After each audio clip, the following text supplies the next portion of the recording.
Good morning to all of you friends. यहाँ पे हर बार की तरह एक कोट से यहाँ पे इस एडिटोरियल की स्टार्टिंग मैं करने वाला हूँ, जो आप देख सकते हैं। डिसिप्लिन पे आज का कोट है। तो discipline is the best solution for all problems. तो हम लोग सभी जानते हैं, अगर हम अपने जीवन को मॉर्निंग में स्टार्ट करते हैं, अपने लाइफ को, अपने डे को स्टार्ट करते हैं, और रात तक जो चीज़ें हैं, नाइट तक, वो सारी की चीज़ें एक डिसिप्लिन्ड वे में स्टार्ट करते हैं, तो जिससे हम लोगों को अच्छा से लाभ मिलेगा। अपने समय को समुचित इस्तेमाल कर सकते हैं और जिसके कारण अपने लक्ष्य को प्राप्त कर सकते हैं किसी भी रूप से। तो इस चीज़ का ध्यान रखें।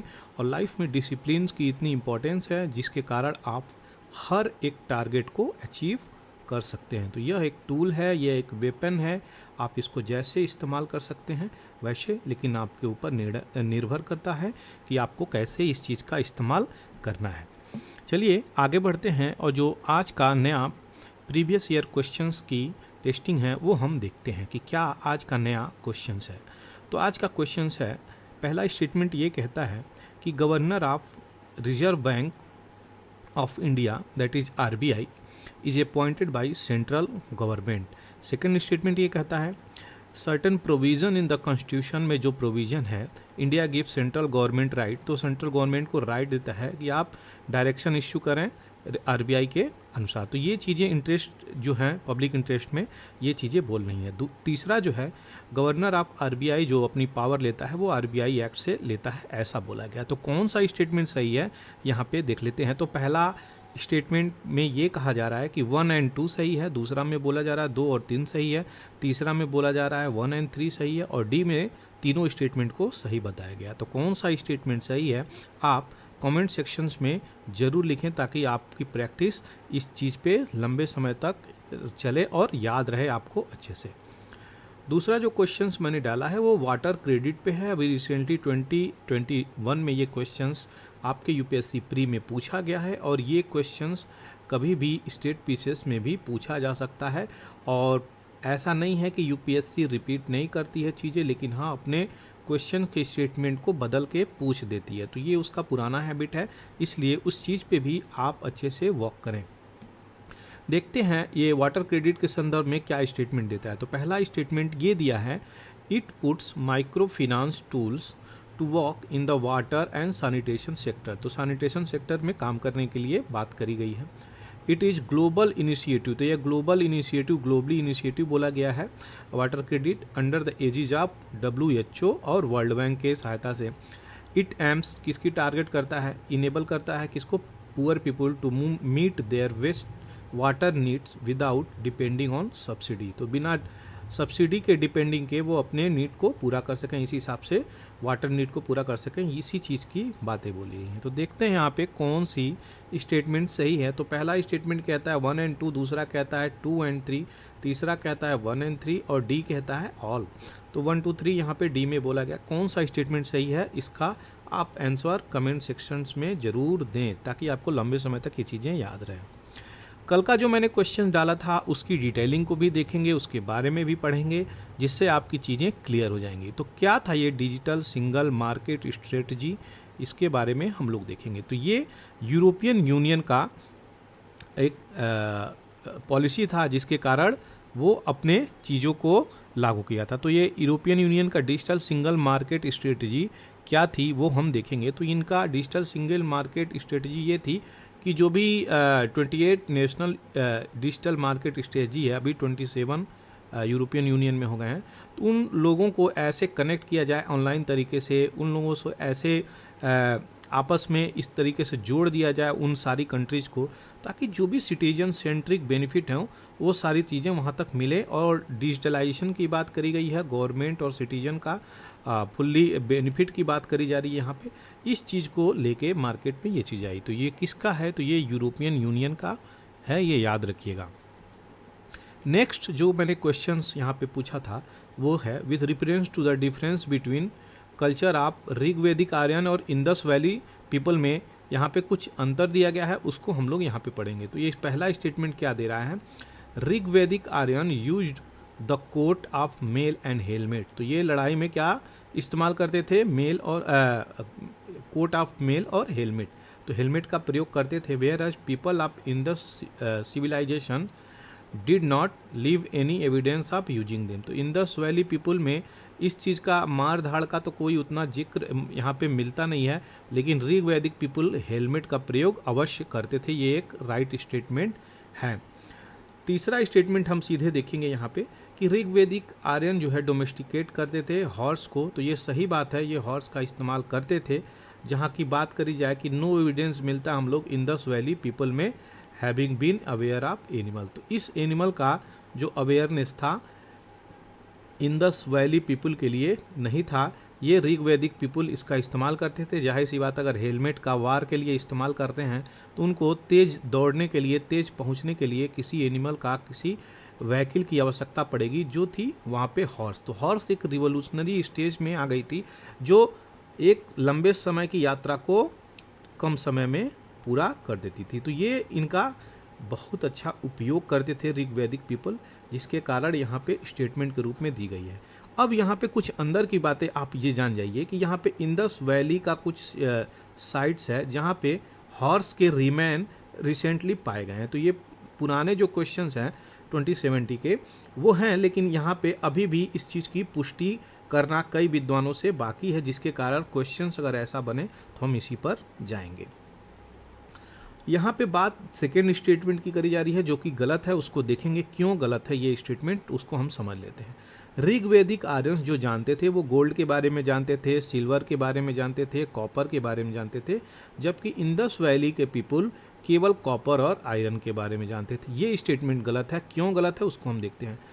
आयरन की अगर बात करी जाए, एक चीज़ हम पकड़ लेंगे और यहाँ पे आयरन, तो आयरन का जो स्टार्टिंग फेज देखा जाता है वो 1000 BC से देखा जाता है। तो 1000 BC से देखा जाता है, जबकि इंडस वैली पीपल का 2500 BC बिफोर क्राइस्ट से स्टार्टिंग हो जाती है। 1750 के आसपास ये चीज़ें आती हैं, जो कि बहुत फेमस टाइम पीरियड एक्सेप्टेबल माना जाता है। तो ये स्टेटमेंट ऐसे ही गलत हो गई, क्योंकि अगर आयरन की चीज़ें आपको मालूम है कि स्टार्टिंग कब हुई, तो ये ऐसे ही चीज़ें गलत हो जाएंगी। तो ऋग्वैदिक को गोल्ड सिल्वर के बारे में मालूम था, लेकिन ऐसा नहीं था यहाँ पे कि इनको इंडस वैली पीपल को केवल कॉपर के बारे में जाना था, तो आयरन तो ये जानते ही नहीं थे। तो इस चीज़ के बारे में आप बिल्कुल जानकारी रखिएगा। अब आते हैं नेक्स्ट, केबुल लमजो नेशनल पार्क। ये जो नेशनल पार्क मैं आपको देता हूँ ये कहाँ पे है, तो इसकी लोकेशंस को आप देख सकते हैं। यहाँ पे केबुल लमजो नेशनल पार्क ये आपके नॉर्थ ईस्ट में पड़ता है। इसकी डिटेलिंग आप हमें दे सकते हैं। एक और कंचनजंगा बायोस्फीयर रिजर्व है, वो आप देख सकते हैं। ये कहाँ पे पड़ता है, इसकी भी डिटेलिंग आप हमें दे सकते हैं कमेंट सेक्शंस में। आगे बढ़ते हैं न्यूज़ की तरफ, देखते हैं कौन सा न्यूज़ है। तो PIB में न्यूज़ जो आया है उसको मैं कंपाइल किया हूँ यहाँ पे पॉइंट्स के रूप में। तो ऑस्ट्रेलियन जो प्राइम मिनिस्टर हैं, जिनका नाम है एंथोनी अल्बनीज, वो होस्ट करेंगे नेक्स्ट क्वाड समिट। कहाँ पे, सिडनी में। सिडनी कहाँ है, वो ऑस्ट्रेलिया में है, याद रखिएगा। तो नेक्स्ट क्वाड समिट कहाँ होनी है, सिडनी में होनी है। PM जो है वो अपलॉड किए हैं बेंजामिन नेतन्याहू को, किस चीज़ के लिए, इजराइल के 75वें एनिवर्सरी पे, उसके इंडिपेंडेंस पे। तो यहाँ पे बेंजामिन नेतन्याहू प्राइम मिनिस्टर हैं कहाँ के, इजराइल के। ये चीज़ें याद रखिएगा। और इनकी 75वीं इंडिपेंडेंस एनिवर्सरी अभी रिसेंटली मनी है। तो इस चीज़ के बारे में आपको याद रखना है। क्वेश्चंस कभी भी किसी तरीके से पूछे जा सकते हैं। श्री चंदन राम दास जो उत्तराखंड के मिनिस्टर हैं, इनकी डिमाइस पे प्राइम मिनिस्टर साहब दुख व्यक्त किए हैं, जिसके कारण अगर आप उत्तराखंड से आते हैं तो ये क्वेश्चंस आपके लिए इम्पॉर्टेंट हो जाता है। प्राइम मिनिस्टर इनोग्रेट किए हैं 6th एडिशन का one earth one health policy. तो ये one earth one health policy यहाँ पे इनोग्रेट किया गया है आपके प्राइम मिनिस्टर के द्वारा। तो इसका एडवांटेज क्या होगा, तो हेल्थ केयर में एडवांटेज होगा इंडिया 2023 में। तो इसका विजन जो है हेल्थ वो यूनिवर्सल है, जबकि बात करी जाए जब ग्लोबल पेंडेमिक आया था उससे पहले ही ये सारी चीज़ें हम लोग कर रहे हैं। तो हम लोग इससे पहले से ही ये सारी चीज़ें कर रहे हैं, ऐसा नहीं है कि पेंडेमिक के बाद हम ग्लोबल हेल्थ की बातें कर रहे हैं। तो इंडिया गोल इस फिजिकल, मेंटल और सोशल वेलबींग के लिए है। और इंडिया जो है ट्रेमेंडस डाइवर्सिटी रखता है कल्चर में, क्लाइमेट में, सोशल डायनामिक्स में, फिर भी हम इस चीज़ को आगे लेके चल रहे हैं। तो इंडिया का अचीवमेंट माना जा रहा है। ट्रू प्रोग्रेस तभी होगा जब पीपल सेंट्रिक बातें करी जाएंगी, पीपल सेंट्रिक डेवलपमेंट होगी, इस सब चीज़ को तभी हम इस चीज़ में आगे निकल के आएंगे। कोई भी बात तभी चीज़ें संभव है जब उसकी चीज़ें हम लोग मेडिकल साइंस सारी की सारी एसेस होगी और ये सारी चीज़ें लास्ट पर्सन तक पहुँचेंगी। जो भी हम लोग सर्विसेज देंगे, सिक्योरिटी, सोशल सिक्योरिटी और बेनिफिट्स देंगे, वो last mile, last human being तक पहुँचनी चाहिए, तभी जाके ये सारी चीज़ें संभव है। नेक्स्ट जो है एक माइलस्टोन डेवलपमेंट है नॉर्थ ईस्ट में, गैस ग्रिड प्रोजेक्ट। तो गैस ग्रिड प्रोजेक्ट अभी कंस्ट्रक्शन में है। 24 इंच डायमीटर की नेचुरल गैस पाइपलाइन जो HDD मेथड से स्टार्ट करी जा रही है। तो ये यहाँ पे PM इसको बहुत ज़्यादा सराहना दी है। ये किस नदी के आसपास है? तो ब्रह्मपुत्रा नदी के आसपास है। तो HDD क्या होता है ये हम देखेंगे। हॉरिजेंटल यहाँ पे चीज़ें पेंट्रेट करी जाती हैं, आप देख सकते हैं। ये जो शोर एरिया है वो पायलट होल ड्रिलिंग हो रही है। तो यहाँ पे हॉरिजेंटल ड्रिलिंग होती है, ऐसा नहीं है कि वर्टिकल ड्रिलिंग ये होती है और हॉरिजेंटल ड्रिलिंग ये होती है। तो यहाँ से गैस पाइपलाइन एक निकली है, वो कहाँ पे? आपके नॉर्थ ईस्ट में। ये याद रखिएगा, ये सारी चीज़ें। ब्रह्मपुत्रा कहाँ पे है? आसाम में। तो ये सारी चीज़ें आपको याद रखनी है, तभी जाके आप कहीं क्वेश्चन आता है तो आप उसका इस्तेमाल करेंगे। PIB का ये न्यूज़ है। तो नेशन की जो फर्स्ट मेट्रो है वो कोची में अभी स्टार्ट करी गई है। ये 10 आइलैंड को कनेक्ट करता है कोची के आसपास और इसका जो फेज है वो अराउंड हाई कोर्ट विपनी टर्मिनल को जोड़ता है कक्काड टर्मिनल से। ये सारी चीज़ें एक फैक्चुअल फिगर में मैंने यहाँ पे डाली है। तो कोची 1 कार्ड भी यहाँ पे बनता है, जिसके कारण कम टिकट 40 रुपये और जो पास बनेगा वो मैक्सिमम 1500 के आसपास बनेगा। जो स्टार्ट कर रहा है 180, 600 एंड 1500।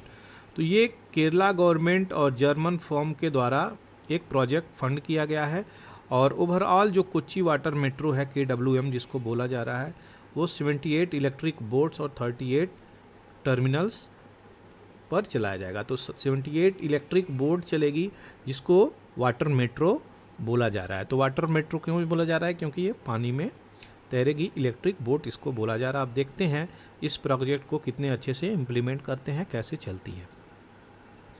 नेक्स्ट आते हैं यूनियन कैबिनेट जो chair by honourable prime minister Shri Narendra Modi ji, उसको अप्रूव किए हैं किस चीज़ को? कि नेशनल मेडिकल डिवाइस पॉलिसी 2023 की जो आई है उसमें हम लोग क्या क्या अच्छी चीज़ें कर सकते हैं, इसके बारे में हम देखेंगे। यहाँ से क्वेश्चंस आपको मेंस में भी पूछा जा सकता है, प्री में भी पूछा जा सकता है, इसलिए इसको अच्छे से देखें। मेडिकल डिवाइस सेक्टर की बात करी जाए तो इंडिया में तो ये इसेंशियल और integral constituent of the Indian health care system है। क्यों? क्योंकि भारत की पॉपुलेशन अभी रिसेंटली जो बोला गया है, आप समझ सकते हैं कि हम लोग चाइना को सरपास करने वाले कब? मिड 23 में। तो 23 के मिड में पहुंचने से हम लोग सरपास कर सकते हैं, ये ऐसा बोला जा रहा है। वर्ल्ड का न्यूज़ अभी आया है। और इंडिया की पॉपुलेशन कितनी तीव्र गति से बढ़ी है, लेकिन अभी जो है फर्टिलिटी रेट 2 वो पर रोक दी गई है। अब देख लेते हैं मेडिकल डिवाइस सेक्टर की। तो यहाँ पे कंट्रीब्यूशंस बहुत अच्छा निकल के आ रहा है और बात करी जा रही है कि इवन मोर प्रोमिनेंट आज India supported the domestic and global battle against covid pandemic. तो कोविड-19 का जब पेंडेमिक हुआ था उसमें हम लोग क्या किए थे? ग्लोबली चीज़ों को पहुंचाने के लिए मेडिकल असिस्टेंट की हम लोग बातें करे थे। और ऐसा नहीं कि इंडिया के लोगों को चीज़ें मिल जाएं और वर्ल्ड के लोग ऐसे ही देखते रह जाएं, ऐसा नहीं है। बहुत सारी कंट्रीज़ में हम लोग अपने इस वैक्सीन्स को एक्सपोर्ट किए थे और उनकी सहायता किए थे। तो इंडिया को ग्लोबली फेम भी मिला, नेम भी मिला और ग्लोबल अप्रेजल और रिस्पेक्ट भी मिली। तो ये अपनी चीज़ें हैं जो इंडिया कंट्रीब्यूट कर सकता है मेडिकल सिस्टम में वर्ल्ड के लेवल पे। तो ये लार्ज स्केल प्रोडक्शंस की बातें करी गई हैं यहाँ पे मेडिकल डिवाइसेस की, लाइक जैसे कि diagnostic kit, ventilator, rapid antigen test की किट्स, तो real time reserve transcription polymerase chain reaction RT-PCR इसका पूरा फुल फॉर्म है। कई बार ये PCS एग्ज़ाम में पूछ दिया गया है, कई लोग अगर नहीं जानते होंगे तो वो नहीं लगा पाएंगे। तो ये सारी चीज़ें infrared, thermometer, personal protective equipment, PPE kit जिसको बोला जाता था, N95 मास्क, ये सारे प्रोडक्शंस भारत में बहुत तीव्र गति से हुए हैं, जिसके कारण नेक्स्ट 5 ईयर में 11 बिलियन से लेके $50 बिलियन का मार्केट भारत बन सकता है, ऐसा बोला जा रहा है इस रिपोर्ट में। इसीलिए नेशनल मेडिकल डिवाइस पॉलिसी 2023 आई है। यहाँ पे देखते हैं हम एक नया एडिटोरियल जो अभी आया हुआ है, उस एडिटोरियल की डिटेलिंग अच्छे से कवर करेंगे। क्या चैलेंजेज है कि सेंस ऑफ फ्रेटर्निटी जो है इम्पैक्ट हो रही है भारत में, क्या दिक्कतें आ गई हैं अपने इस डेमोक्रेटिक सिस्टम में, अपने इस इंडिया के अंदर जो चीज़ें चल रही हैं, उसी चीज़ को यहाँ पे इस एडिटोरियल के माध्यम से एडिटर आपको बता रहे हैं। तो यहाँ पे हम लोग देखेंगे उसकी डिटेलिंग। बात करी जाती है जब ड्राफ्ट ऑफ द कॉन्स्टिट्यूशंस हुई थी आपके कॉन्स्टिट्यूशन असेंबली में, तो कॉन्स्टिट्यूएंट असेंबली में जब ड्राफ्ट किया गया था तो वहाँ पे प्रपोज किया गया था, ये क्या एम.एन. रॉय के द्वारा ये सारी चीज़ें प्रपोज किया गया था कि कॉन्स्टिट्यूशन होना चाहिए एक इंडिया में। तो ये सबसे पहले ये कम्युनिस्ट जो लीडर थे एम.एन. रॉय, इन्हीं का दिया हुआ है, ये याद रखिएगा। ये क्वेश्चन कई बार स्टेट पीसीएस में आया हुआ है।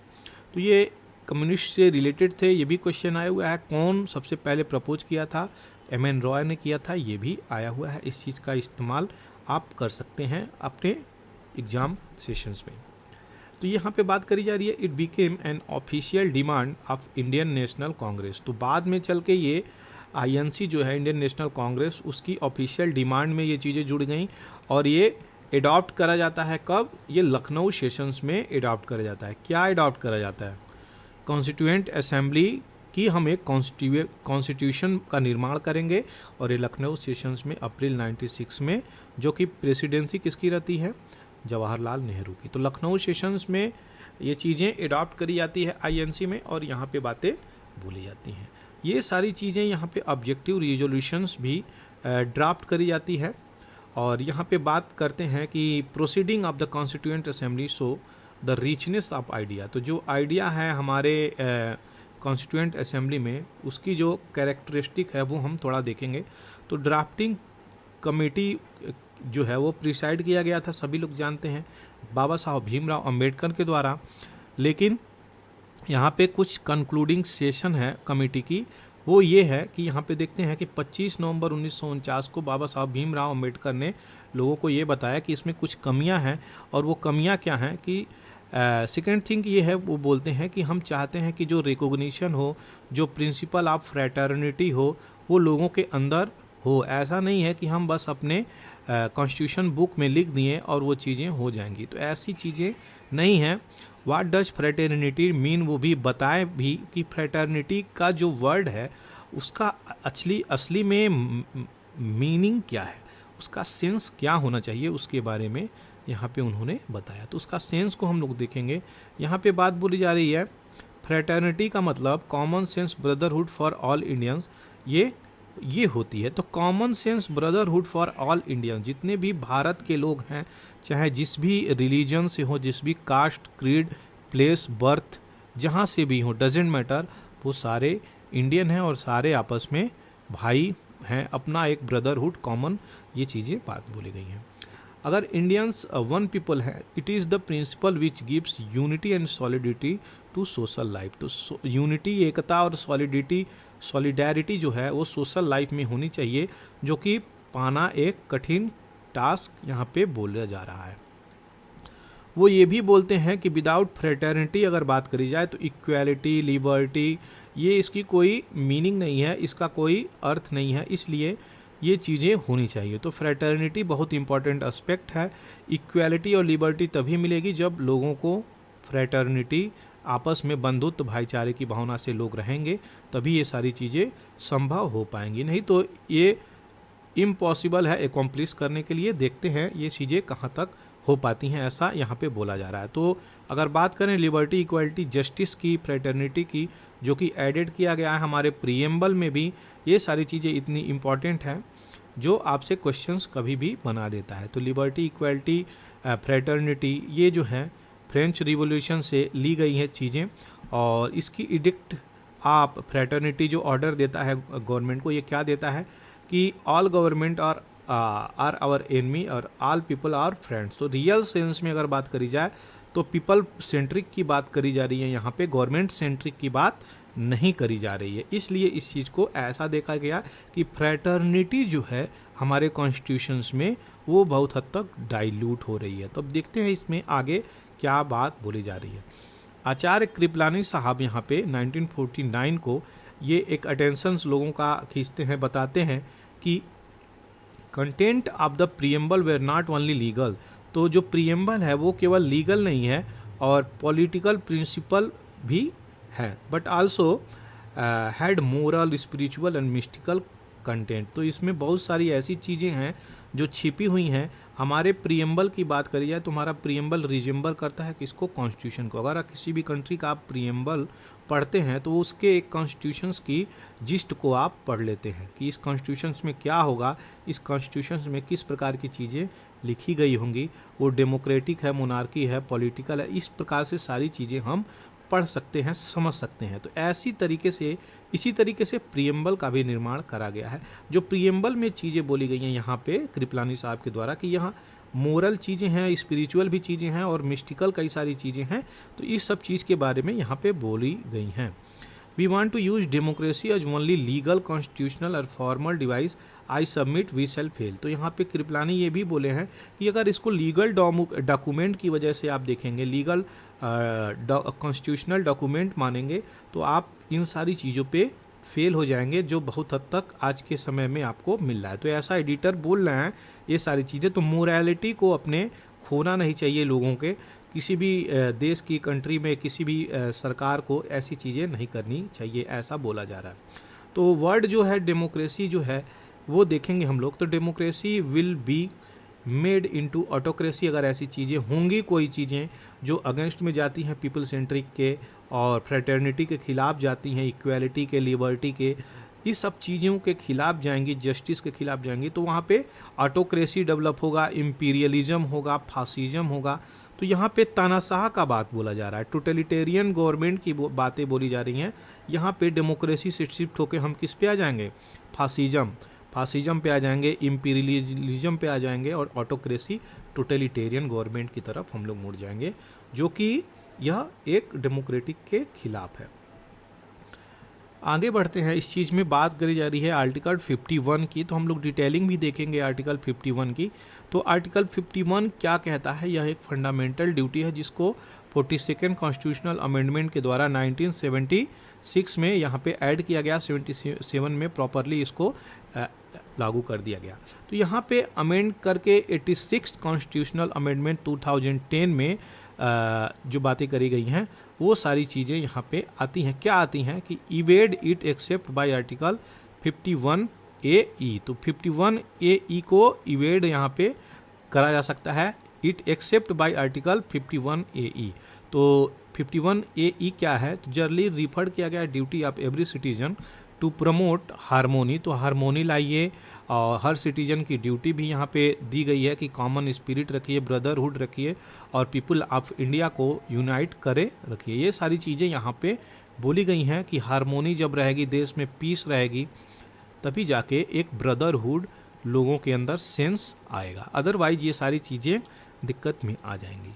तो यहाँ पे यही बात करी गई है, डेमोक्रेसी जो है प्रॉन है अपना कि हम इसे चेंज कर सकते हैं और इसका पर्पज कभी भी समय समय पे बदला जा सकता है, और इसको एक प्रकार से बात करी जाए तो यह कर्व कर सकता है ऑटोक्रेटिक, और जो किंग फॉर्म ऑफ गवर्नमेंट है उसको हम लोग हटा सकते हैं। क्यों? क्योंकि एक जीवंत डॉक्यूमेंट है हमारा कॉन्स्टिट्यूशंस एक लिविंग डॉक्यूमेंट है, जिसके कारण हम इसमें चेंजेस ला सकते हैं। और सबसे बड़ी बात ये बोली जा रही है कि वेलफेयर ऑफ द पीपल की तरफ जाकर हम कार्य कर सकते हैं, जो कि it is method of government by discussion. तो डिस्कशन के द्वारा हम कई सारी चीज़ों का समाधान निकाल सकते हैं और एक रिवोल्यूशनरी चेंज ला सकते हैं। किस चीज़ में?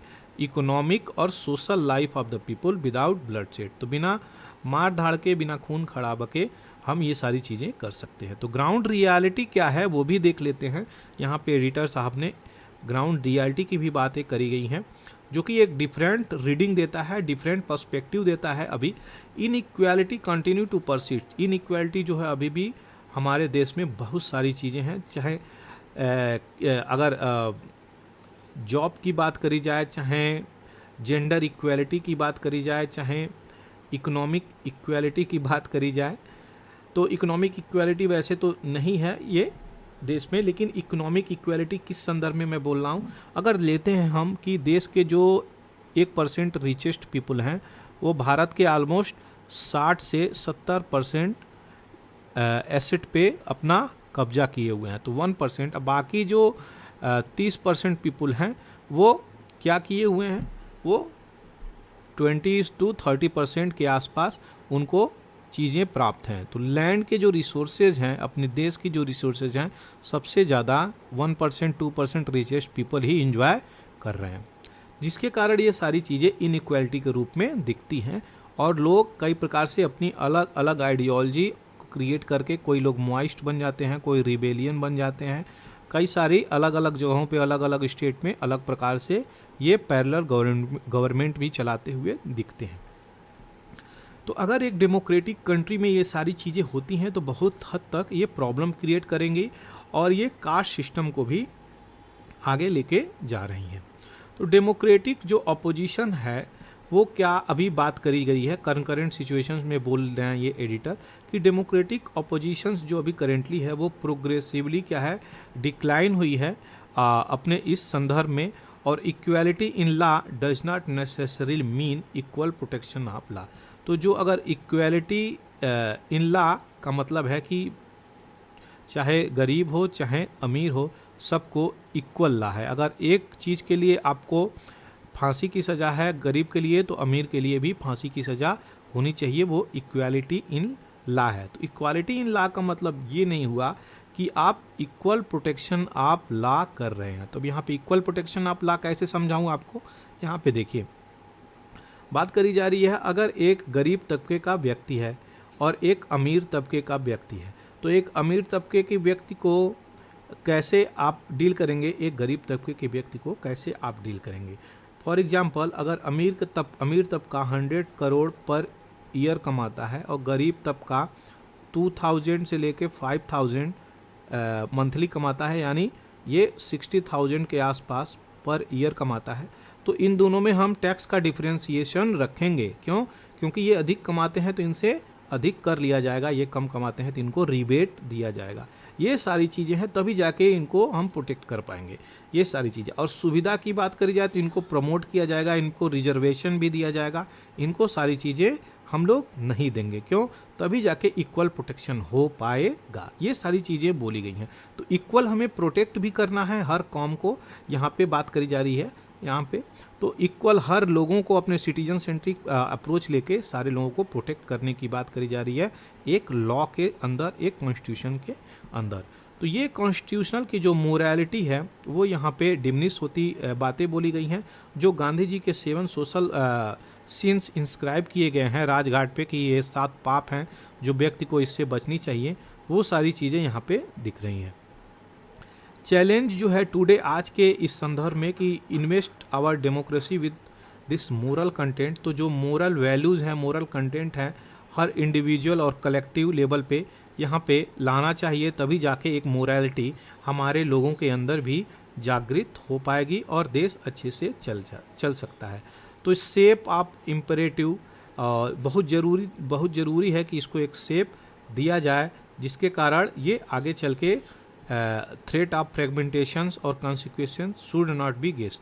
तो अगर ऐसा नहीं होगा जो हम चीज़ें अभी आपको बताए हैं, तो ये टूटने के कगार पे भारत आ जाएगा, भारत की फ्रेगमेंटेशंस के कगार पे आ जाएगा, जिसका जो कॉन्सिक्वेंसेस है वो गेस नहीं किया जा सकता।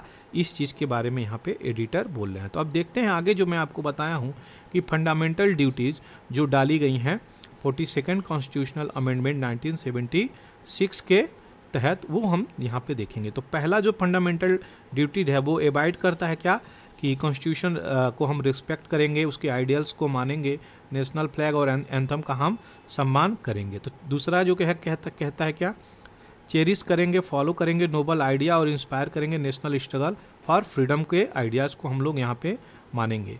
तीसरा कहता है अफोल्ड और प्रोटेक्ट करेंगे sovereignty, unity, integrity of India. चौथा कहता है डिफेंड करेंगे कंट्री को और रेंडर करेंगे इसकी सर्विसेज को जो भी ज़रूरत पड़ेगी। पांचवा जो अभी आपको मैं बताया जो कि बहुत इंपॉर्टेंट है, promote harmony and the spirit of common brotherhood among all the people of India transcending religious, linguistic और regional sectoral diversity to renounce practice derogatory to the dignity of women. तो ये इंपॉर्टेंट है, ये पांचवा कई बार exam में पूछा गया है, ये सारे इंपॉर्टेंट हैं, ये सारे एग्जाम्स में पूछे गए हैं कई बार स्टेट पीसेस में, तो अनगिनत टाइम ये सारी चीज़ें पूछी गई हैं, इसलिए इसको याद रखिए और इसको, इस स्लाइड को आप लिख लीजिए कहीं, क्योंकि यही इंपॉर्टेंट स्लाइड है और यहाँ से क्वेश्चंस बनते हैं। छठा जो बात करी जा रही है वैल्यू है and preserve the rich heritage, अपने कल्चर, कंपोजिट कल्चर को हम लोग प्रिजर्व करेंगे। सातवां बात करी जा रही है अपनी नेचुरल इन्वायरमेंट को, फॉरेस्ट, लेक को प्रोटेक्ट करने के लिए, और river wild life, compassion for living creature. आठवां जो बात करी जा रही है डेवलप साइंटिफिक टेम्पर करेंगे, ह्यूमनिज्म और स्पिरिट ऑफ इंक्वायरी रखेंगे ताकि कोई भी आपको भ्रमित न कर सके। नौवां जो बात करी जा रही है सेफ गार्ड करेंगे पब्लिक प्रॉपर्टी को और एब्जर्व करेंगे, वायलेंस को हटाएंगे। 10वां जो बात करी जा रही है strive towards excellence in all sphere of individual और कलेक्टिव एक्टिविटी, किस चीज़ के लिए, national constantly rise high level और एंडीवर करेंगे अचीवमेंट। तो अपने देश को आगे बढ़ाने के लिए यहाँ पे प्रयास करने की बात चल रही है। 11वां जो बहुत इंपॉर्टेंट है, ये 2002 में आया और बाकी सब 76 में आया हुआ है। ये कैसे, तो यहाँ पे कॉन्स्टिट्यूशनल अमेंडमेंट होती है 86, ये कई बार क्वेश्चंस पूछे गए हैं, very very very important question, यहाँ पे याद रखिएगा। तो यहाँ पे क्या बोला जाता है 11वां, ये प्रोवाइड करेगी opportunity for education to his child and ward between age of 6 to 14, तो 6 से लेके 14 तक इनको एजुकेशन देने की बात करी गई है, जो 86 कॉन्स्टिट्यूशनल अमेंडमेंट एक्ट में आती है, किस साल, 2002 में। तो पहले ये चीज़ें नहीं थी लेकिन इसको डाला गया है फंडामेंटल ड्यूटीज़ में। लोग अपनी ड्यूटीज़ नहीं समझते थे कि बच्चों को भी पढ़ाना है, तो 6 से लेके 14 तक ही डाली गई है। मेरा मानना ये है कि इसको कम से कम ग्रेजुएशन लेवल तक डालना चाहिए, जिसको अपग्रेड करके बहुत सारी चीज़ें हम कर सकते हैं और अपने देश के लोगों को एजुकेट कर सकते हैं। तो ये एक अच्छी बातें होंगी। और पांचवा जो मैं आपको डिटेलिंग दिया यहाँ पे आप स्क्रीन पे देख सकते हैं। आगे बढ़ते हैं, नेक्स्ट जो एडिटोरियल है वो ये है कि थर्ड जेन वेब क्या है, इस वेब के बारे में क्या क्या चीज़ें अच्छी हो सकती हैं और पब्लिक की अच्छाई के लिए हम कैसे इसको इम्प्लीमेंट कर सकते हैं, वो सारी चीज़ें देखेंगे। थर्ड वेव जेन जो है उसकी डिटेलिंग भी हम देखेंगे और उसमें हम लोग क्या क्या चीज़ें हैं उसमें एक स्लाइड के रूप में भी हम देखेंगे। पहले इस एडिटोरियल के माध्यम से जो एडिटर बोल रहे हैं उसको हम देखेंगे।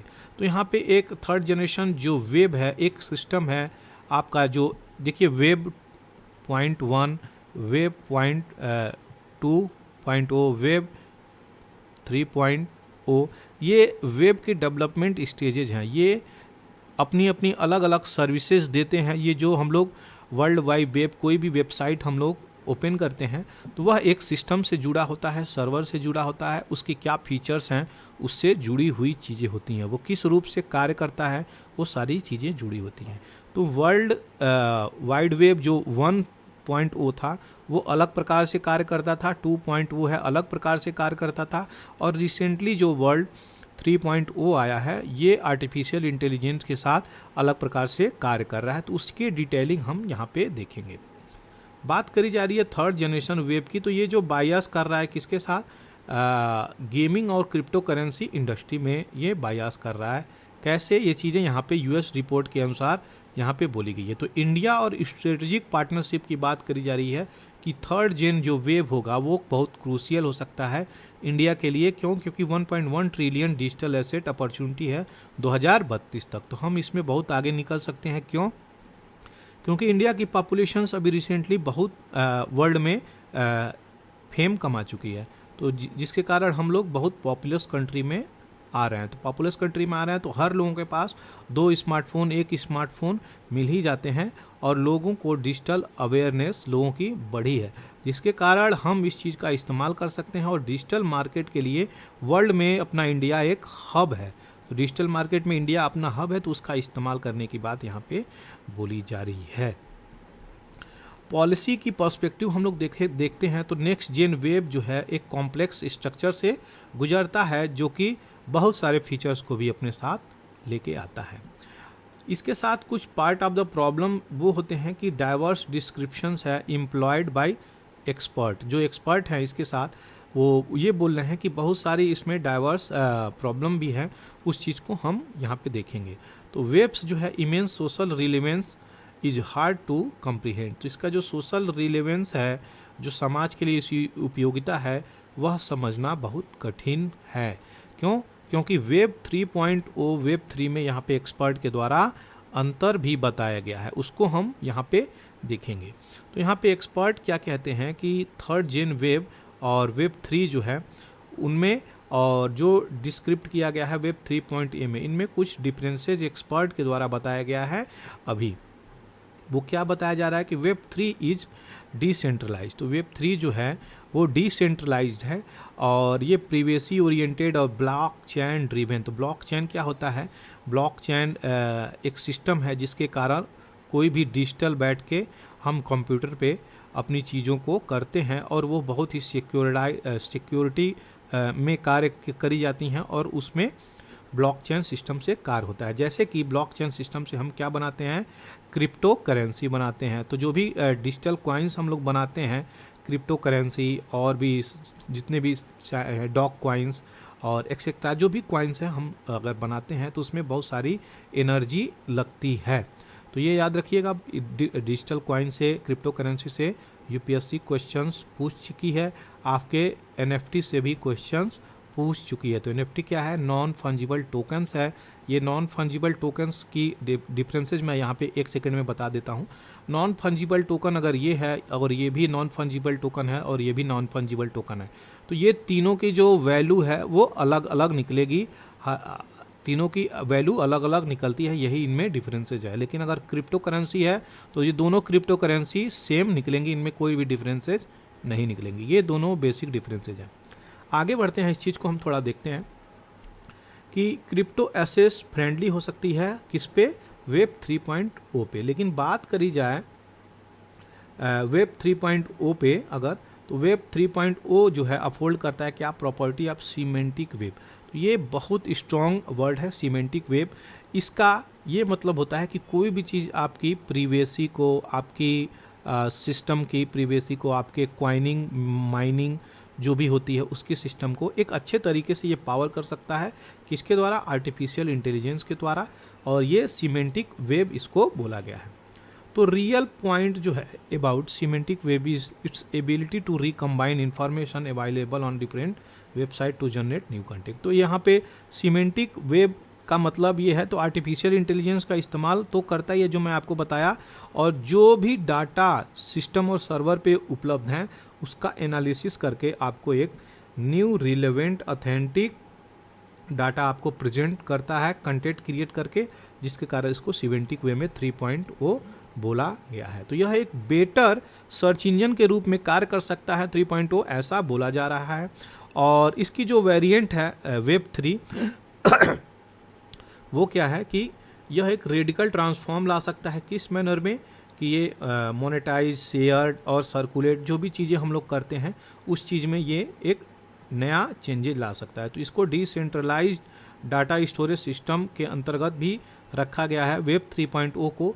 और वेब 3.0 को डिसेंट्रलाइज का मतलब क्या होता है? आप इसके ऑनरशिप में रहेंगे, आपका डाटा आपके कंट्रोल में रहेगा। ये एक अच्छी बात है जो कि बहुत फ्रेंडली होगी लोगों के चीज़ के लिए, जो भी इस चीज़ को एग्जीक्यूट करेगा। यहाँ पे आगे बात ये चल रही है कि web 3 has file sharing system. तो वेब 3 में जो डिफरेंसेज एक्सपर्ट के द्वारा बोली गई है वो फाइल शेयरिंग सिस्टम है। इंटर प्लानिटरी फाइल सिस्टम, हम एक प्लानट से दूसरे प्लानट में फास्ट डाटा भेजने की भी बातें करी जा रही हैं। Which are cryptographically protected. जो क्रिप्टोग्राफिकली प्रोटेक्टेड, ये बहुत स्ट्रॉन्ग इंक्रिप्शन होता है और ये कंप्यूटर पे जनरेट किया जाता है, जिसके कारण आपकी सिक्योरिटी बहुत स्ट्रॉन्ग रहती है। तो ये मोर सिक्योर है जो कि मैं बोल रहा हूँ, और capable of functioning of internet end of blockchain. तो ब्लॉकचेन और इसमें फंक्शनिंग करने के लिए बहुत सूटेबल माना जा रहा है। और इस मैनर में वेब 3 जो है ओवरकम कर सकता है डाटा स्टोरेज बैरियर के ब्लॉकचेन को। तो बैरियर को भी ये हटा सकता है, ब्लॉकचेन के बैरियर को, कि डाटा कैसे स्टोर किया जा सकता है। आगे बढ़ते हैं, यहाँ पे देखते हैं web 3 boldest element is the strategic role it assign to non custodial wallet function as a digital passport for users to access blockchain enable transaction platform. तो जो भी वेब3 की सिस्टम का इस्तेमाल करके हम वहाँ पे सर्विस देते हैं, प्रोग्रामिंग देते हैं कोई भी चीज़ का, तो वो डिजिटल पासपोर्ट के रूप में या फिर किसी भी कस्टोडियल वॉलेट के रूप में ट्रांजैक्शंस जो भी चीज़ें होती हैं, वो सारी चीज़ें अगर हम लोग वॉलेट क्रिएट करते हैं, हम लोग ट्रांजैक्शन ऐप क्रिएट करते हैं, तो पेइंग ऐप क्रिएट करते हैं, तो वो सारी चीज़ें बहुत प्रोटेक्टेड हो जाएंगी और इस सब चीज़ का इस्तेमाल हम लोग कर सकते हैं। और ये ऐड करेगा किसमें, ऑनरशिप ऑफ इकोनॉमी को क्रिएट करने में। ऑनरशिप ऑफ इकोनॉमी किस चीज़ को मैं बोल रहा हूँ, तो ये decentralise form of system create कर रहा है कि आप ही इसके ऑनर हैं। वेब3 आपको सीख करता है किस चीज़ के बारे में, रिप्लेस कर रहा है माइक्रो इकोनॉमिक ऑर्गेनाइजेशन। तो माइक्रो इकोनॉमिक ऑर्गेनाइजेशन को रिप्लेस करके एक बड़ी चीज़ें डिसेंट्रलाइजेशन ऑटोनॉमस ऑर्गेनाइजेशन DAO को ला रहा है। तो यहाँ पे माइक्रो इकोनॉमिक को जो छोटे छोटे सिस्टम है, जिस पद्धति से पुराने पद्धति से कार्य होते थे वेब 1 से वेब 2.0 से, उसको शिफ्ट करके यहाँ पे डिसेंट्रलाइज फॉर्म ऑफ सिस्टम मिला रहा है, किसमें, आपके वेब 3.0 के अंतर्गत आएगा, जिसके कारण आप ही इसके ऑनर रहेंगे, आप ही इसके मालिक रहेंगे, आप इसको कंट्रोल करेंगे, रेगुलेट करेंगे, आप इसको चेंज कर सकते हैं। तो डाटा में मैनिपुलेशन की भी खतरे यहाँ पे आ जाती हैं, डाटा आप अपनी तरफ से रेगुलेट कर सकते हैं, ये यहाँ पे बात करी गई है। वेब 3 प्लेटफॉर्म जो है सर्व करेगा एफिशिएंसी और पीयर टू पीयर ट्रांजैक्शन। तो यहाँ पे सिक्योरिटी है ही, लेकिन अगर कोई व्यक्ति इस चीज़ का, बहुत सारे यहाँ पे प्रॉज कॉन्स निकल के आएंगे अगर कंसीडर करी जाए। तो पहला बात ये हम करेंगे यहाँ पे कि अगर एक व्यक्ति इसको ऑनरशिप ले लिया तो अपने हिसाब से रेगुलेट करेगा, वो अपनी चीज़ों को फैलाएगा आगे, वो अपने बेनिफिट को ज़्यादा प्रीफरेंसेस देगा, वो अपने सिक्योरिटी को ज़्यादा प्रीफरेंसेस देगा, वो अपने फेवर पॉलिटिकल पार्टी को अलग प्रीफरेंसेस देगा। तो ये सारी चीज़ें निकल के आ रही हैं। तो पीयर टू पीयर ट्रांजैक्शंस यहाँ पे है जो कि सिक्योर बताई जा रही है। फंजिबल डिजिटल एसेट की भी बात करी जा रही है वेब 3 सिस्टम में अच्छा प्रोवाइड करने के लिए। तो ये जो सारी चीज़ें जो एसेट टोकन जो निर्माण करेगी न्यू जनरेशन्स के लिए, वो एक अच्छी बात है और इसका उपयोग हम जन कल्याण के लिए कर सकते हैं। यहाँ पे ऐसी चीज़ें बोली जा रही हैं। NFT of web 3 are more dynamic as they seek to incorporate improvement brought by incremental innovation. तो ऐसा मैं चीज़ें पहले आपको बताया, NFT यहाँ पे निर्माण करा जा सकता है और इसका बेनिफिट लोगों को मिला जा सकता है।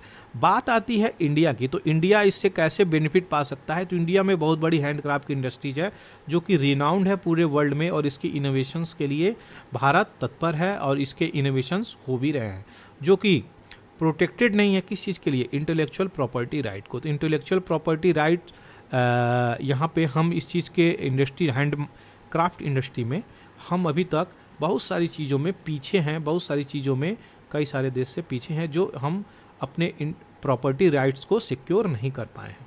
तो डिजिटल टोकन्स यहाँ पे बन सकता है और प्लेटफॉर्म वेब 3 में यह सारी चीज़ें इनेबल कर सकता है और हैंडक्राफ्ट इंटरप्राइजेज को सिक्योर कर सकता है कि उसके इनोवेशंस को किया जाए और उनकी जो प्रॉपर्टी राइट्स है, इंटेलेक्चुअल प्रॉपर्टी राइट्स, उसको भी हम लोग सिक्योर कर सकते हैं अगर किसी को भारत कंट्री के द्वारा ये सारी चीज़ें मिलती हैं तो किसी भी फील्ड में। तो हैंडक्राफ्ट में हम प्रॉपर्टी राइट्स देते हैं, GI टैग भी देते हैं, ये सारी चीज़ें निकल के एक साथ आएंगी और हम अपनी चीज़ों को सिक्योर कर सकते हैं। तो इंडिया का इतना बड़ा डिजिटल पब्लिक इंफ्रास्ट्रक्चर जो है वो लार्ज स्केल पे पुश होगा और इंटरनेट ऑफ थिंक करके हम, इंटरनेट ऑफ थिंक क्या होता है ये हम थोड़ा देख लेते हैं एक अलग सा। मान लीजिए आप मुंबई में हैं और आपको दिल्ली का फ़ैन बंद करना है, तो आप इंटरनेट से जुड़ेंगे और अपने दिल्ली का फ़ैन को स्विच ऑफ कर सकते हैं। तो ये कहीं ना कहीं इंटरनेट ऑफ थिंग के मदद से ही आप इस चीज़ को संभव कर सकते हैं। एक छोटा सा एग्जांपल आपको इंटरनेट ऑफ थिंग का मैं दे दिया।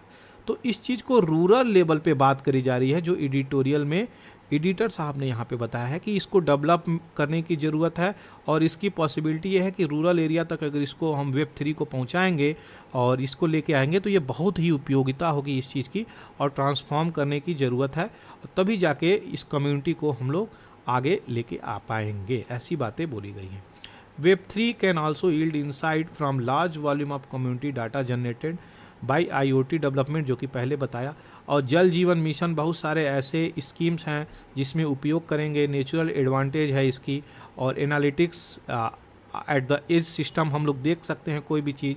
और इसकी उपयोगिता बात करी जाए तो हम लोग क्लाइमेट के फील्ड में, डिजास्टर के फील्ड में और इकोनॉमिक के फील्ड में, हेल्थ के फील्ड में, बहुत सारे फील्ड में हम इसकी उपयोग कर सकते हैं, जिसके कारण इसकी हम यूज को हम जान सकते हैं। तो यहाँ पे मैपिंग ऑफ वाटर, क्या क्या पानी कहाँ कहाँ पे है, उसकी हैबिट को, कम्युनिटी को हम ट्रैक कर सकते हैं, जो कि एक ट्रांसफॉर्मेटिव चेंज ला सकता है और भारत में एक रोल प्ले कर सकता है। यहाँ पे ऐसी बातें बोली गई हैं। अब हम देखेंगे थोड़ा डिफरेंसेस कि क्या डिफरेंस है आपके वेब 2.0 में और वेब 3.0 में। तो इन्फॉर्मेशन जो है यहाँ पे डायनामिक है, यह डायनामिक इन्फॉर्मेशन है, और यहाँ पे पोर्टेबल है और पर्सनल है। तो आपका जो इन्फॉर्मेशन यहाँ पे पर्सनल हो जाएगा और ये फोकस करेगा कम्युनिटी पे, ये आपके इंडिविजुअल सेंट्रिक है, क्योंकि आप ही इसके ऑनरशिप रहेंगे। कंटेंट जो है यहाँ पे शेयर कर सकता है, यहाँ पे कंटेंट को आप क्योर कर सकते हैं और ये कंटेंट आपके पास रह सकता है। इंटरेक्शन की बात करी जाए तो ये वेब का एप्लीकेशन है, यहाँ पे स्मार्ट एप्लीकेशंस इसका हो सकता है। सर्च की बात करी जाए तो यहाँ पे कीवर्ड्स और टैग्स लगते हैं, यहाँ पे कंटेक्स्ट की रिलेवेंस को देखा जाता है। मेट्रिक की बात करी जाए जो कि नापने, तो यहाँ पे पर क्लिक यहाँ पे इसकी कॉस्ट होती है, यहाँ पे कितने लोग इंगेजमेंट हुए वो बातें निकल के आती हैं। एडवर्टाइजिंग की बात करी जाए तो इंटरेक्टिव यहाँ पे है, यहाँ पे बिहेव कैसा चल रहा है लोगों का ये देखता है। रिसर्च जो है यहाँ पे विकिपीडिया के अनुसार होता है, यहाँ पे सीमेंटिक वेब आर्टिफिशियल इंटेलिजेंस के अनुसार होता है। टेक्नोलॉजी यहाँ पे फ्लैश, जावा, XML इस्तेमाल होती है, यहाँ पे RDF, OWL इस्तेमाल होती है। ये सारी चीज़ें इंपॉर्टेंट डिफरेंसेज हैं जो कि आपको एग्जाम में अगर मेंशन करेंगे तो फुल मार्क्स कहीं नहीं गए हैं। ये इंपॉर्टेंट चीज़ें हैं जो मैं आपको बताया हूँ।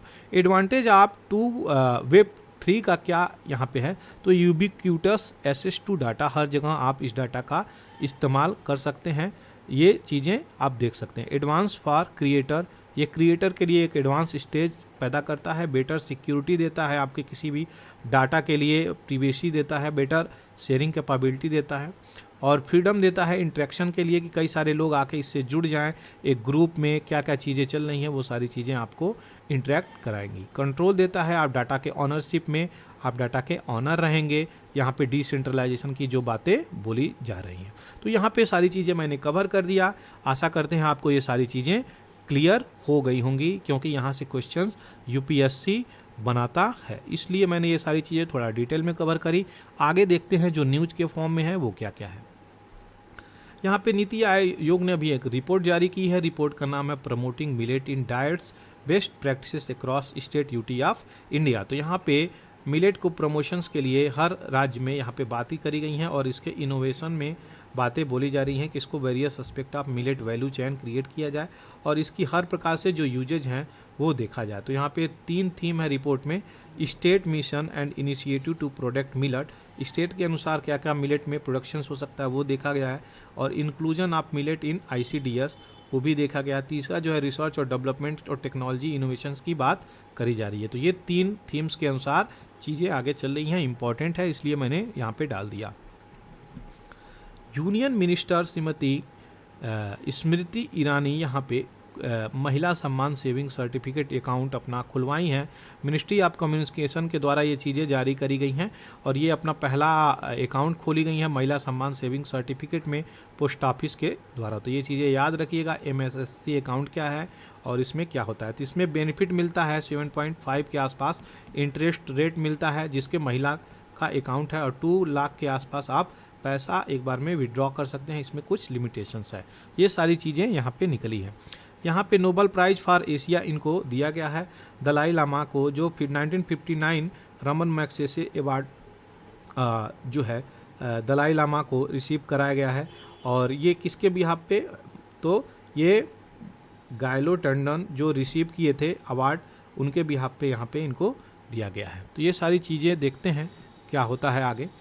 सुप्रीम कोर्ट जो है मॉडिफाई किया गया order on economic special zone. तो यहाँ पे economic eco sensitive zone, economic special zone नहीं है, ये इको सेंसिटिव जोन है ESZ। तो इको सेंसिटिव जोन क्या होता है ये देख रहे होंगे आप यहाँ पे, ये पेड़ पौधे और जो भी वेस्टर्न घाट है भारत का वो इकोनॉमिक सेंसिटिव जोन में आता है। तो इकोनॉमिक सेंसिटिव जोन वो जोन होता है जहाँ पे आप ह्यूमन इंटरफेरेंस नहीं कर सकते, पेड़ की कटाई नहीं कर सकते, वहाँ पे डेवलपमेंट प्रोजेक्ट नहीं लगा सकते, इंडस्ट्री नहीं लगा सकते, वहाँ पे कोई भी और टूर टूरिज्म का कार्य ये सारी चीज़ें नहीं कर सकते। तो ये इकोनॉमिक सेंसिटिव जोन में अगर डाल दिया जाता है तो ये चीज़ें आ जाती हैं। तो सुप्रीम कोर्ट यहाँ पे मॉडिफाई किया गया है ऑर्डर को, economic sensitive zone around protected forest. तो जो भी प्रोटेक्टेड फॉरेस्ट हैं वहाँ पे कोई चीज़ें आती हैं तो उसको मॉडिफाई किया गया। क्या बोल रहा है वो हम देखेंगे। तो यहाँ पे मॉडिफाई क्या किया है, तो supreme court on Wednesday modify इस जजमेंट, अपने जजमेंट को यहाँ पे चेंज किया गया है। क्या चेंज किया कि जो पहले था mandatory eco sensitive zone of minimum 1 kilometre around protected forest, तो इस चीज़ को मॉडिफाई किया गया है अपने जजमेंट को। पहले 1 किलोमीटर तक सेंसिटिव जोन मैंडेटरी कर दी गई थी, अब उस चीज़ को हटा लिया गया है। देखते हैं आगे क्या होता है।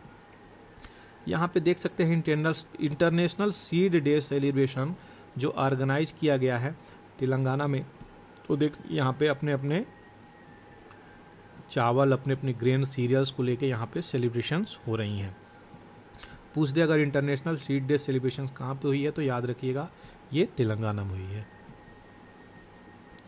नेक्स्ट जो बात आ रही है ट्रिपल टेस्ट करने की, वो किस चीज़ को लेके, तो यहाँ पे सरोगेसी क्या है। सरोगेसी क्या है, मान लीजिए कोई एक मदर है और एक दूसरे मदर है, तो दूसरे मदर अगर बेबी को बियर नहीं कर सकती, बेबी को बियर करने में सक्षम नहीं है, तो ये किसी का वोम्ब, किसी का गर्भ जो है किराए पे लेके इनके गर्भ का इस्तेमाल करके और अपने स्पर्म और ओवम का, अपने कपल लोग स्पर्म और ओवा का ट्रांसफ़र कराते हैं यहाँ पे, और यहाँ पे बच्चा जो तैयार होता है, ये तैयार होने के बाद इनको जब जन्म लेता है बच्चा तो इनको सौंप दिया जाता है। इस सिस्टम को सरोगेसी कहा जाता है। और जो मदर वॉम में अपने बच्चों को रखती हैं उन्हों सरोगेट मदर कहा जाता है। तो ये सारी चीज़ें, बेसिक चीज़ें आपको क्लियर हो गई। यहाँ पे क्या नई चीज़ें निकल के आई हैं वो हम देखेंगे।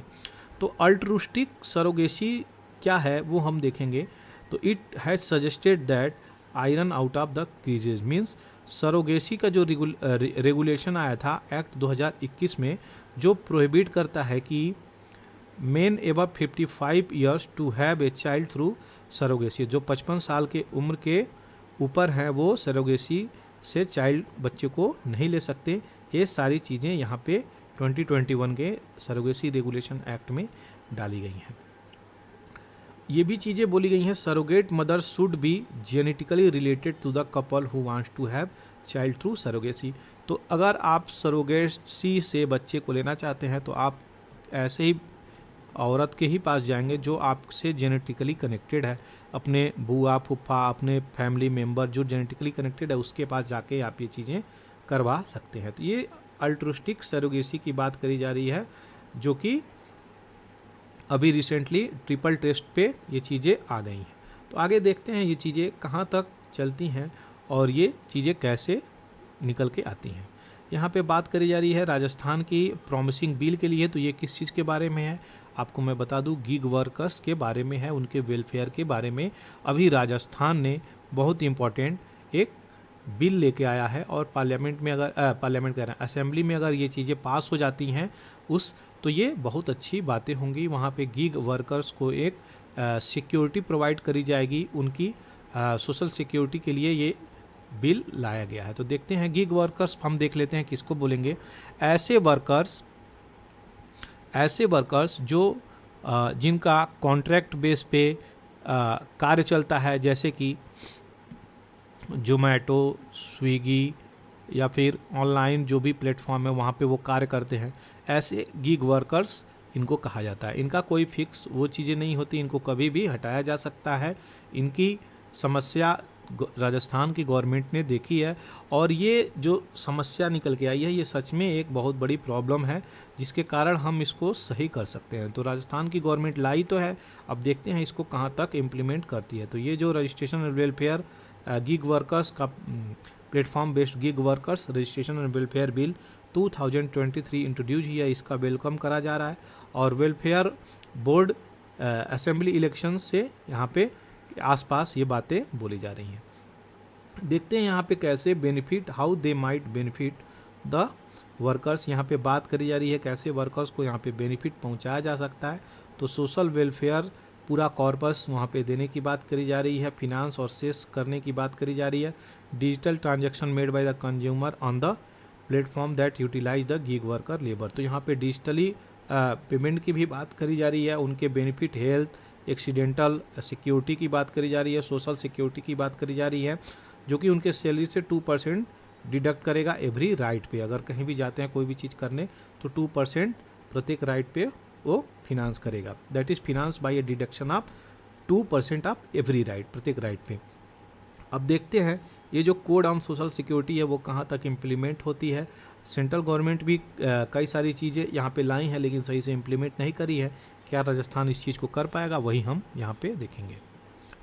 सेकेंड बात करी जा रही है जो बिडेन की, यूएस के प्रेसिडेंट की। तो यूएस के प्रेसिडेंट दूसरे टर्म के लिए पॉलिटिकल रेस में हैं। अब देखते हैं कौन यहाँ पे जीत के आता है। तो जो जीत के आएगा उसकी बात करी गई है, लेकिन यहाँ से क्वेश्चंस बन सकते हैं, इसलिए डोनाल्ड ट्रंप जो 76 साल के हैं और ये बिडेन जो 80 साल के हैं, ये दोनों लोग आपस में भिड़ंत करने वाले हैं 2024 के इलेक्शन के लिए। तो यहाँ पे क्या पॉलिसी निकल के आई है डोनाल्ड ट्रंप की, वो ये कि ये एक मागा विजन, तो अगर पूछे ये डार्क मागा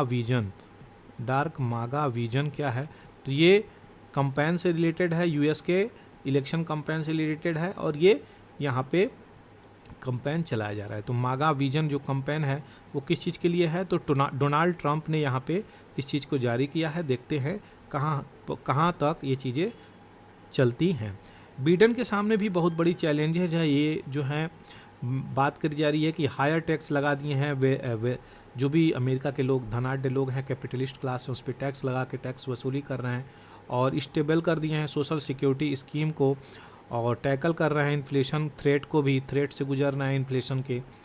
तो ये सारी चीज़ें निकल के आई हैं, जॉब क्रिएशन भी अच्छी नहीं मिली है, ये सारी चीज़ें बताई जा रही हैं। तो एक ह्यूमन जो है प्रैक्टिकल इमिग्रेशन पॉलिसी का सॉल्यूशंस भी ये नहीं दे पाए हैं। रसिया यूक्रेन वार पे भी ये बहुत हद तक लड़ाने में ही संभव कार्य किए हैं, यहाँ पे ऐसी बातें चल रही हैं। तो देखते हैं, नाटो भी यहाँ पे बोली जा रही है, नाटो के ऊपर एक चैलेंज है, कैसे ये यूरोप से डील करते हैं, कैसे ये चीज़ों को ख़त्म करते हैं, इस सब चीज़ के बारे में बहुत बड़ी चैलेंजेज है। ये सारे इलेक्शंस के मुद्दे यहाँ पे उठ रहे हैं। अब जो इलेक्शंस में होंगी वो सारी चीज़ें हम देखेंगे। यहाँ पे बहुत ही इंपॉर्टेंट डाटा यहाँ पे दी गई है फ्रेंड्स, यहाँ पे देख सकते हैं जो वाटर का अभी 2 दिन पहले मैंने सेंसस आपको बताया पिछले वीडियो में, तो आपको मालूम होगा वो सेंसस की डिटेलिंग मैं बहुत अच्छे से कवर करा हूँ, उसको आप जाके एक बार देख सकते हैं, जिसके कारण आपका सारा चीज़ें यहाँ पे कवर हो गई। यहाँ पे बात करी जा रही है कि जो वाटर है, वाटर सेंसस हुआ है अभी रिसेंटली, वो यहाँ पे क्या हुआ है कि कितनी वाटर बॉडीज़ को कैसे उपयोग में लाया जा रहा है, वो डाटा यहाँ पे दी गई है। तो उस डाटा को हम देखेंगे जो इम्पोर्टेंट है, और जो कलेक्टिव डाटा पहले मैं आपको बताया हूँ वो डाटा आपको कल वाले वीडियो में प्राप्त हो जाएगी। यहाँ पे देखते हैं चार्ट, ये शो कर रहा है कि types of water body across India. तो परसेंटेज में है तो सबसे ज़्यादा किस चीज़ में है पूरे भारत में, पॉन्ड के रूप में 59.5% और टैंक के रूप में 55.7% और 12.1% रिजर्वायर के रूप में 9.3%, वाटर कंजर्वेशन प्रोजेक्ट के रूप में 2.5% अदर और 0.9% लेक्स के रूप में है। तो ये इम्पॉर्टेंट है, इस चीज़ का डाटा ये याद रखिएगा। Location of ponds, lake, tanks, reservoir, water conservation project ये जो चल रहा है वो हम देखेंगे। तो जो नीले में है वो पॉन्ड है, लाल में है जो टैंक है और पीले में जो है वो लेक है, ग्रीन में जो है वाटर कंजर्वेशन प्रोजेक्ट चल रहा है। तो ये जो रेड वाला एरिया है ये महाराष्ट्र वाटर कंजर्वेशन प्रोजेक्ट चल रहा है 90,000 के आसपास। यूपी में है जो पॉन्ड है 2.39 लाख, सबसे ज़्यादा पॉन्ड यहाँ पे पाया जा रहा है।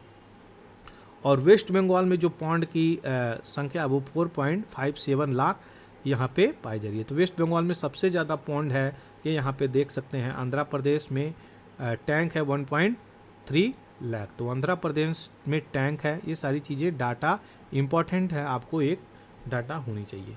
तो यूजेज के बारे में भी हम देख लेते हैं कि ये जो वाटर बॉडीज़ हैं भारत में उनकी उपयोग कैसे हो रही है, किस किस फील्ड में हो रही है। तो सबसे ज़्यादा रेड कलर की बातें करी गई हैं, तो ये फिशरी में हो रही है।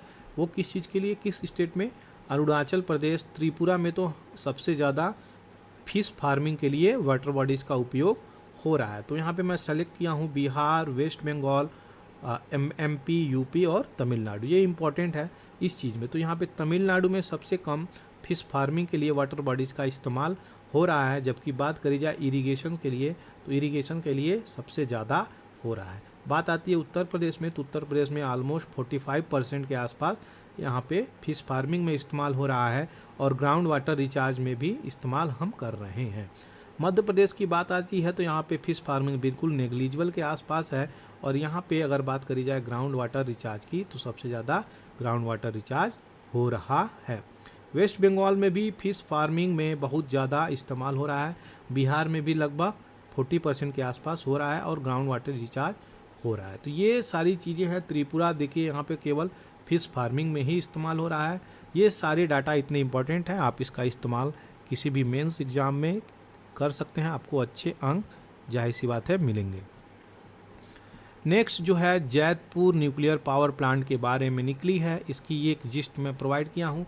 यहाँ पे ये जैतपुर पावर प्लांट इंडिया का नहीं बल्कि वर्ल्ड का सबसे लार्जेस्ट पावर प्लांट बनने जा रहा है, जो कहाँ पे है, आपके महाराष्ट्र में है। तो महाराष्ट्र में है जैतपुर पावर प्लांट, क्वेश्चन बने तो बिल्कुल भूलना नहीं है। इसकी क्या प्रॉब्लम है वो हम यहाँ पे जिस्ट में देखेंगे। तो यहाँ पे इशू निकल के आई है कि क्यों ये इसकी डेवलपमेंट बहुत अच्छे से नहीं हो रही है, उसकी डेवलपमेंट में क्या प्रॉब्लम आ रही है, वो सारी चीज़ें देखेंगे। तो वर्ल्ड का सबसे बड़ा न्यूक्लियर पावर प्लांट होने के बाद भी इस प्रोजेक्ट में बहुत सारी रुकावटें आ रही हैं। तो रुकावटें क्यों आ रही हैं, वो ये हैं कि ये जो न्यूक्लियर लाइबिलिटीज़ है ये कंटिन्यू कर रही है, क्या कि 1 डिकेड से ज़्यादा तक ये कंटिन्यू करेगी। और जो plan to build 6 nuclear power reactor Maharashtra में, तो ये 6 न्यूक्लियर पावर रिएक्टर बनाएगी और ये जो लाइबिलिटी है वो भी बनाने वालों पे थोप दी जा रही है। तो थोपने की बात चल रही है। और सिविल न्यूक्लियर लाइबिलिटी जो है इंश्योर करेगी compensation availability to the victims for nuclear damage caused by a nuclear incident disaster. तो जो भी न्यूक्लियर डिजास्टर होगी वो जो वहाँ पे न्यूक्लियर सेटअप कर रहा है उस चीज़ की लाइबिलिटी के ऊपर यहाँ पे बात करी है। तो कोई भी भारत में अगर विक्टिम पाया जाता है उस चीज़ का तो उनको कंपनसेशन मिलेगा, जिसके कारण यहाँ पे चीज़ें स्लो चल रही हैं। ऐसी चीज़ें यहाँ पे निकल के आ रही हैं। ये आइडिया जो है फर्स्ट टाइम कंसेप्ट लॉन्च किया गया है भारत में कि सप्लाई जो कर रहा है उसकी लाइबिलिटी होगी रेदर देन ऑपरेटर की। तो सिविल न्यूक्लियर लाइबिलिटी लॉ यहाँ पे क्वेश्चन पूछ सकता है मेंस में, ये याद रखिएगा। नेक्स्ट हम बात करेंगे हैं मॉइस्ट अटैक हुआ है छत्तीसगढ़ के दंतेवाड़ा में। ये बहुत ही दुखद बात है किसी भी देश के अगर मॉइस्ट लोग अपने गवर्नमेंट के पर्सनल के ऊपर, पैरामिलिट्री पे, फोर्सेस पे अगर अटैक करती हैं तो उस देश का डेवलपमेंट कैसे होगा, ये सोचने वाली बात है। तो कहीं ना कहीं गवर्नमेंट को इन लोगों को समझना होगा, इन लोगों के डिमांड को देखना होगा, सुनना होगा, तभी जाके एक प्रॉब्लम निकल के आती है। बात करी जाती है अगर किसी भी जगह पे मॉइस्ट है तो उनकी एक डिमांड है, उनकी एक नीड है, उसको समझना पड़ेगा। तो डिमांड नीड को समझना पड़ेगा और एक कंसेंसस करना पड़ेगा, एक आपस में सहमति लानी पड़ेगी कि कैसे इस चीज़ को डील करा जाए। और अपने ही लोगों को किल करके, अपने ही लोगों को मार के मुझे नहीं लगता ये समाधान निकाल पाएंगे मॉइस्ट लोग, क्योंकि ये जिसको मार रहे हैं वो भी अपने ही भारत के लोग हैं और पर्सनल और फोर्सेस भी जिसको मार रही है वो भी अपने ही भारत के लोग हैं। तो आपका आपस में ही अगर हम लड़ते रहें तो हमारी डेवलपमेंट की ग्राफ नीचे जाएगी और किसी का कोई भला नहीं होगा। लेकिन ये मॉइस्ट का समाधान क्या है वो मैंने आपको यहाँ पे इस चीज़ के बारे में बताया। बहुत हद तक एक जाके गवर्नमेंट और जहाँ के जो लोकल पीपल हैं उनकी सहायता से और उनके क्षेत्र में डेवलपमेंट करके हम कार्य कर सकते हैं। लेकिन बहुत सारी जगहों पे इन्होंने डेवलपमेंट गवर्नमेंट जाके करती है, ये रात को आते हैं वहाँ पे उखाड़ पुखाड़ के फेंक देते हैं। तो वहाँ पे डेवलपमेंट भी ये नहीं करने देते। क्यों? क्योंकि ये पैरेलल गवर्नमेंट वहाँ पर चलाना चाहते हैं, वो अपने देश के कॉन्स्टिट्यूशंस को नहीं मानते। ये सारी चीज़ें निकल के आ रही हैं जिसके कारण अपने पर्सनल पे, अपने पैरामिलिट्री पे ये अटैक करते हैं। ऐसी चीज़ें निकल के आती हैं। यहाँ पे बात करी गई है प्रधानमंत्री जन धन योजना, जो कि बहुत इंपॉर्टेंट स्कीम है, इसके बारे में सभी लोग जानते हैं। यहाँ पे बात करी गई है कि क्लेम जो है क्लेम जो है सेटल नहीं हो रही है 2 साल से, यहाँ पे प्रॉब्लम में है, तो कोई भी एश्योरेंस प्रधानमंत्री के द्वारा प्रधानमंत्री जन धन योजना बैंक अकाउंट में यहाँ पे दी नहीं गई है, या ऐसा बोला गया। तो नंबर आप एक्सीडेंट जो क्लेम करी गई है 21-22 में 341, 22-23 में 306, और क्लेम जो है सेटल हुई है 142, और 22-23 में 146। तो 50% जो क्लेम है वही सेटल हो रही है, बाकी क्लेम रिजेक्ट कर दिए जा रहे हैं, और 111 स्टेटस अननोन है। तो ये रिजेक्ट कर दिए गए हैं वो तो समझ में आता है, और जो स्टेटस अननोन है वो समझ में नहीं आता है। तो 149 के आसपास अननोन स्टेटस में रख दिया गया है, देखते हैं क्या होता है। तो राइट टू इन्फॉर्मेशन के तहत ये चीज़ें निकाली गई हैं। अगर किसी को इंश्योरेंस दी गई है इस अकाउंट के तहत, प्रधानमंत्री जन धन योजना के तहत, तो उन्हें बेनिफिट मिलनी चाहिए, तभी सोशल सिक्योरिटी मिलेगी, तभी लोगों तक वो चीज़ें पहुंचेंगी, नहीं तो इस स्कीम का कोई फ़ायदा नहीं है। अच्छे से इम्प्लीमेंट अगर हम नहीं करेंगे कोई भी स्कीम को, तो पॉलिसी अच्छे से इम्प्लीमेंट नहीं होगी तो लूप होल्स निकल के आएगी, जिसके कारण डेवलपमेंट रुक जाएगा, हैम्पर हो जाएगा। यहाँ पे रसिया में एक अपोजिशन लीडर है जिनका नाम है नवेल्नी, वो जो है लाइफ टाइम सेंटेंस फेस कर सकते हैं, ऐसा बोल रहे हैं। देखते हैं, वहाँ पे नवेल्नी के बहुत सारे फ़ैन हैं। पहले नवेल्नी की बात करी जाइए तो ये एक यूट्यूबर थे, और यूट्यूबर से इन्होंने यूट्यूब से अपना सारी चीज़ें शुरुआत करी, और ये जाके बहुत बड़े वहाँ पे एक लीडर कंपेनर के रूप में निकल के उभरे थे, जिनको जिसके कारण इनको अभी जेल का सामना करना पड़ रहा है। सूडान में बात करी जाए तो यहाँ पे जो क्राउड है, यहाँ के लोग स्केप कर रहे हैं फाइटिंग से, जो भी वहाँ पे लड़ाई हो रही है उस क्षेत्र से लोग बाहर निकलने का प्रयास कर रहे हैं। यहाँ पे ईरान के अयतुल्ला अब्बास को मार दिया गया है, और ये ईरान के प्रोमिनेंट डिमांडिंग एक्यूज थे। तो यहाँ पे देखा जा रहा है कि इनकी किलिंग कर दी गई है। अब देखते हैं आगे क्या न्यूज़ निकल के आता है। मोस्ट इम्पॉर्टेंट यहाँ पे न्यूज़ है जो कि हिस्टोरिक जजमेंट यहाँ पे बोली गई है, हिस्टोरिक एविडेंस, हिस्टोरिक स्टेटमेंट बोली गई है। पॉप जो है अलाउ किए हैं कि अब वुमेन भी बिशप की मीटिंग में आ सकती हैं और वोट कर सकती हैं, इसके कारण ये सारी चीज़ें निकल के आ गई हैं। तो ये एक हिस्टोरिक राइट टू वोट दी गई है वुमेन के लिए। देखते हैं आगे क्या होता है। नेक्स्ट, ये बहुत ही फेमस पर्सनालिटी हैं, इनको सभी लोग जानते हैं, इनकी तो बात ही मत पूछिए, ये सबसे ज़्यादा फेमस और चर्चा में रहे हैं। यहाँ पे बात करी जाए यह, जैसे कि चाइना जो है अभी रिसेंटली याद होगा आपको, ईरान और सऊदी अरब में एक कंसेंसस पे ला के रख दिया, एक त्रिकोणीय टेबल पे बैठ के इन्होंने आपस में जजमेंट डाला और लोगों को एक सहमति में आप एक दूसरे कंट्री में लोगों के डिप्लोमेट को भी भेजना शुरू कर दिया और खोल दिया। तो ये जो शिया और सुन्नी के बीच में लड़ाई थी उसको शांत कर दिया। अब इस पे भिड़ा है, देखते हैं जेलेंस्की को कहाँ तक इस चीज़ से निकाल सकता है, उस पर कार्य करना चाह रहा है ताकि इसकी ग्लोबल जो है छवि वो बढ़ती रहे। तो इंडिया को भी इसमें आगे आना चाहिए और इंडिया को इस चीज़ में इन्वॉल्वमेंट दिखाना चाहिए। देखते हैं आगे क्या होता है। ये सारी चीज़ें आपको इम्पोर्टेंट जो मैं बताया वो सारी चीज़ें द हिंदू एडिटोरियल से मैंने कवर करी है, PIB से कवर करी है, डाउन टू अर्थ से कवर करी है, ये सारी जगहों से मैंने यहाँ पे कंपाइल करके आपको बताता हूँ। तो ये सारी चीज़ें आज आपको कवर करी, और जो भी क्वेश्चंस मैंने पूछा है उसका क्वेश्चंस आप अवश्य दें ताकि आपको इसका फ़ायदा हो सके। ये सारी चीज़ें आपको एक बार और रिपीट में कर देता हूँ। ये जो क्वेश्चंस आपसे मैं पूछा वो है, और इस क्वेश्चंस को आपकी डिटेलिंग आपको कमेंट सेक्शंस में देनी है। ये जो मैंने आज पूछा क्वेश्चंस, ये वो सारी चीज़ें आप देख सकते हैं, उसकी डिटेलिंग मैं दिया हूँ। ये कंचनजंगा आपको बताना है, ये PIB न्यूज़ आज आप देख सकते हैं, और ये आज का PIB न्यूज़ जो मेट्रो कोची के बारे में मैंने बताया ये वो है। ये बहुत इम्पोर्टेंट एडिटोरियल थी जो फ्रेटर्निटी के ऊपर थी, लोगों को कैसे लोगों के सेंस से फ्रेटर्निटी को हटा दिया गया है और बहुत हद तक इम्पैक्ट कर रहा है आपकी डेमोक्रेटिक सिस्टम को।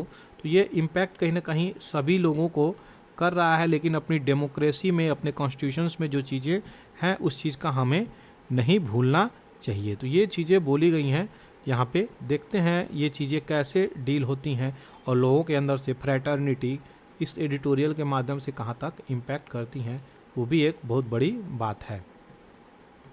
फंडामेंटल राइट जो कि बहुत इंपॉर्टेंट है, मैंने यहाँ पे मेंशन कर दिया है। ये फंडामेंटल राइट आपको इतनी इंपॉर्टेंट है कि ये हर एक एग्ज़ाम में क्वेश्चन यहाँ से आते हैं, इसलिए इसका इस्तेमाल करें, इसको याद कर लें, बहुत इंपॉर्टेंट ये फंडामेंटल राइट्स हैं। यहाँ पे थर्ड वेव जनरेशन के लिए यहाँ पे मैंने डिटेलिंग इसकी दी है, क्योंकि यहाँ से क्वेश्चंस आ सकते हैं।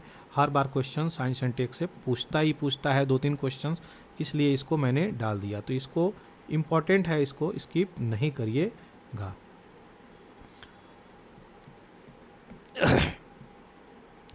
ये जो चीज़ें हैं निकल के आ रही हैं वो ये कि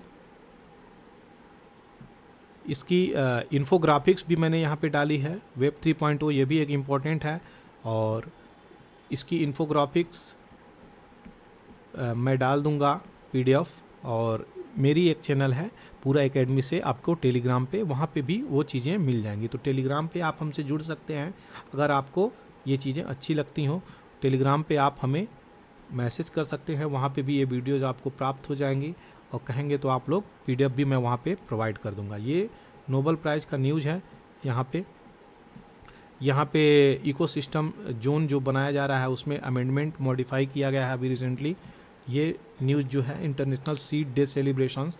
तो रिवीजन बहुत ज़रूरी है फ्रेंड्स, रिवीजन नहीं करेंगे इस चीज़ में तो कहीं ना कहीं बहुत हद तक प्रॉब्लम में आ जाएंगे। तो रिवीजन करते रहिए इस चीज़ का, और जो भी पढ़ाए हैं आज तक, ये राजस्थान का जो गिग बिल है वो चीज़ें आपको फ़ायदा करेंगी। कैसे वो चीज़ें हम लोग यहाँ पे देखें। नेक्स्ट जो है वो इनिंग की होप्स क्या है बिडेन की।